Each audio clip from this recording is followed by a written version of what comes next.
Do you remember your AIM screen name? Did you have a Blockbuster card? Do you even know what those things are? Welcome to the Orlando real estate lifestyle. I'm your host, Phil Kruse. Imagine that you moved here to Orlando 15 years ago with a newborn baby. And as you drove down I-4 for the first time, you noticed an oddly shaped, partially completed, mostly glass building super close to the road. Now imagine that your newborn baby is 15 years old and that building is finally complete. Well, mostly complete. Well, today we're going to be talking about the Eyesore on I-4. We all know it. We all love it. Some of us hate it. It's an iconic building that has been doing nothing for 24 plus years. We're going to talk about the history of it and what went wrong, other defunct Orlando projects, and what's going on with the building now. But before we get into this interesting topic about Orlando's subculture, remember, I am a real estate agent, and one of my main lead sources are listeners like you. So when it's your time to make a real estate decision, think of me, Phil Kruse, that's Kruse with a K, or tell a family member or friend about my services. Remember, a portion of all my commissions go to charity. I volunteer at the New Image Youth Center over there in Paramore, supporting our underprivileged youth from that area. Follow me on all social media platforms, especially Instagram and Facebook. Just search Phil Kruse. That's Kruse with a K, Kruse. And of course, look for my podcast, The Orlando Real Estate Lifestyle, on YouTube, Spotify, Apple Podcasts. Make sure you like, subscribe, hit the bell, do all those things, and turn on your notifications so that you get a little ding when I drop new episodes just about every Monday. Let's go back to imagining now.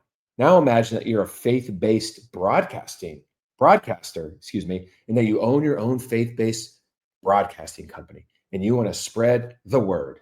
Imagine you wanted to spread the word by building a giant office building to house your broadcasting company.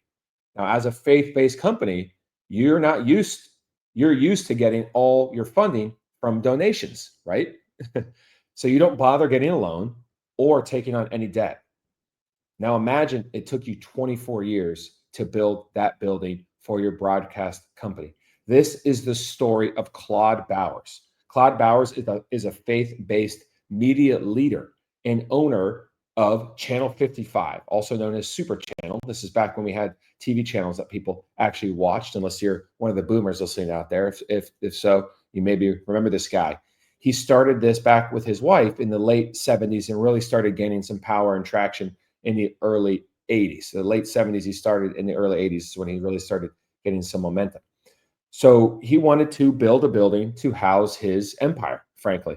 So back in 2003, so he was really ambitious about the time frame of this building, which started in 2001. As early as 2003, as early in the process of 2003, he assured all his donors, he assured the city of Altamont and people in Orlando that the project would be done by 2003, by year's end, he said. He said the same thing back in 2007. Then in 2017, right around Thanksgiving, he told people, it's just months away. We're almost done. And here we are. He just occupied, or is in the process of occupying, I should say, as the first tenant of his own building. He's going to take over the first floor. It's July of 2025 of this recording, over 24 years later. And they're going through the process of building out, meaning actually turning it into a usable space right now. The whole rest of the building is just a shell. Literally just the casing of the building is what you see. Now let's fast forward, or I should say rewind. Okay, pun intended, future pun intended here.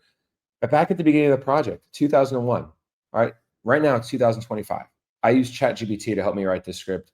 Most people listening out there are using AI in their jobs every single day.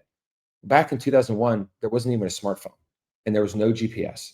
So all the tourists that were getting around Orlando were using printed out MapQuest instructions. I used to do that as a sales guy at my old job. All right.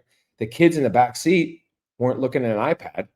They were maybe playing the snake game on their parents' Nokia brick phone. The average home price back in 2001 in Orlando was $130,000. And you could buy a home in College Park for what it costs now to renovate your kitchen. Okay. What was your AIM screen name? AOL Instant Messenger. Mine was Cruisin'69. My dad actually created that screen name. He's quite the character. And when I became old enough to use it in high school, you better believe I stole it. It's a fun screen name, isn't it? My last name's Kruse, of course. It's Kruse in 69 with a K. You better believe it. Kids were hanging out back at the mall back then at arcades. All my boys and girls from Miami, shout out to Flippers down there, Dayland Mall. Blockbusters were on every corner. You know you had a Blockbuster card. Be kind, rewind. That was going on nationwide and in Orlando back in 2001. Now let's think about any other Orlando issues we've had with development over the years to compare this to.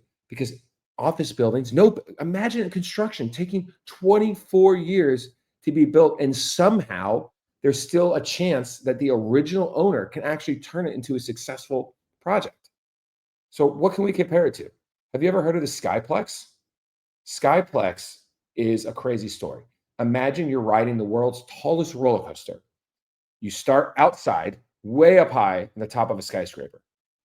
You spiral around the giant skyscraper. This sounds like something to have in Vegas now.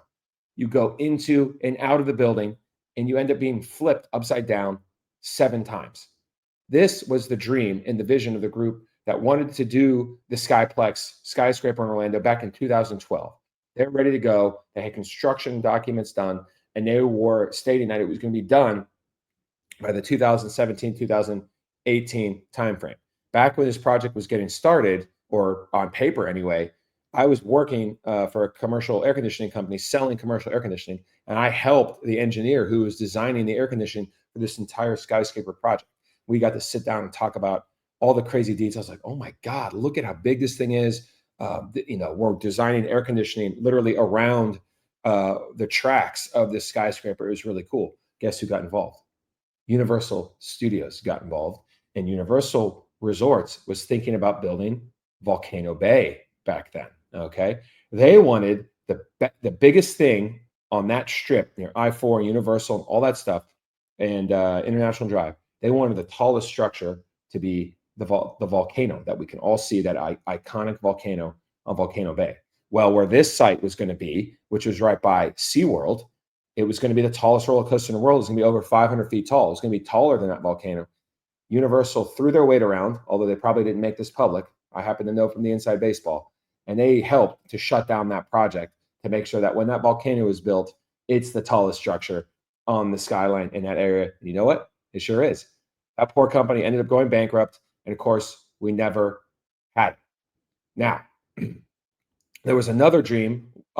We have the Orlando Eye now, right? The giant roller coaster, or excuse me, the giant Ferris wheel. But back in 2007, they were trying to do the same thing. And they bought some land next to SeaWorld for a giant wheel. We're talking about a giant Ferris wheel that you could see over 25 miles. That failed miserably. A lot of press was done. People were excited about it. It failed. How about Flamingo Crossing? Okay, Flamingo Crossing is like Disney Springs West. Okay, if you've ever been there, it's recently opened. It really opened in 2021. It's been gaining a lot of tenants and traction since then. It's actually pretty nice. But they actually announced the beginning of that back in 2007. Okay, so you're talking, 15 years or so. Now, of course, we had the Great Recession. The Great Recession crushed that Ferris wheel project. The Great Recession dramatically delayed Flamingo Crossing. Did you know there's now a back road that comes up like from Highway 27, near the 417 down there on the west side, and it can get you in on Disney property from the south. It's almost like a back entrance, and it's actually a really great thing because it gets you into Flamingo Crossing and it gets you into the backside, the west side of Disney property. And there's a lot of vacation homes down there that market that, and it's actually turned a lot of the real estate down there around and brought the prices up, especially vacation homes, for that reason. Well, let's go back to the Eyesore and I-4. What's going on with it now? Did you know that the real name of it is the Majesty Building? How cute, right? Reflecting the man's word, right? The Majesty Building. Claude is still around, okay, 24 years later, and he's moving his company to the first floor, like I said, and they're in the process of doing a 20,000 square foot build out, and then they're also going to manage the tenants and get tenants in there. Like I mentioned, the rest of the building is completely unfinished. And the exterior, though, is basically done. Obviously, lots of glass, and it includes in there on the bottom floors a 1,000 space parking garage. Do you realize that? It can house everybody right in there. The original project was estimated to cost Claude and his company $40 million. Well, as of today, or as of a couple of years ago, when's the last time the numbers were available, $55 million were spent on the construction. That's 15 million over, about 30% over. And again, all donor money, still debt free. I don't know who these people are giving this guy money. I don't know if they expect a return on their investment, but clearly, if he can raise that kind of money, he knows what he's doing. And obviously, the city of Altamont supports this. Duh, they want to get this damn thing producing tax revenue, get it producing business and providing jobs, and having it to stop be a joke.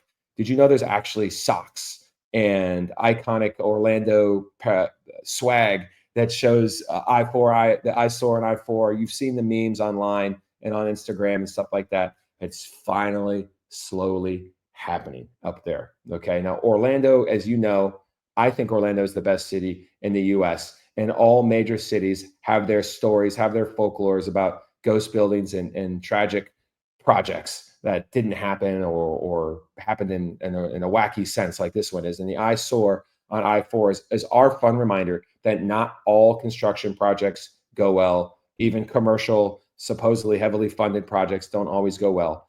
And also, though, we can flip it and make it positive that leaders with a lot of patience, big vision, and apparently lots and lots of donors can eventually get things done. So let's see what Claude and his company can do if they could actually get people in there and turn that thing into a real place of business. If you enjoyed this, make sure you like and subscribe to this to my podcast. This was one of the quickest podcasts I've ever done. Go check out my library. This is my 78th episode. So I got all kinds of stuff about Orlando real estate, Orlando lifestyle. I've interviewed a lot of business leaders, restaurateurs, philanthropists. It's so much information for you is available on there. Same thing with my social media. So make sure you search for me, Phil Kruse. That's Kruse with a K. Follow me on Instagram and Facebook. Specifically, you're getting a lot of information. And I do a post every Friday about my favorite things going on in Orlando for that weekend. Don't forget about my real estate services. I am a listing specialist. I specialize in new construction, and I also specialize in lakefront home sales because I live on a lake. I built multiple lake properties. I'm an expert. I know all about it. I have 2 different podcast episodes about buying and selling on a lake, so make sure you check them out. Thanks for listening. Thanks for watching. And always know that your best life in Orlando is within reach. Keep embracing every moment. Cheers. Have a great day.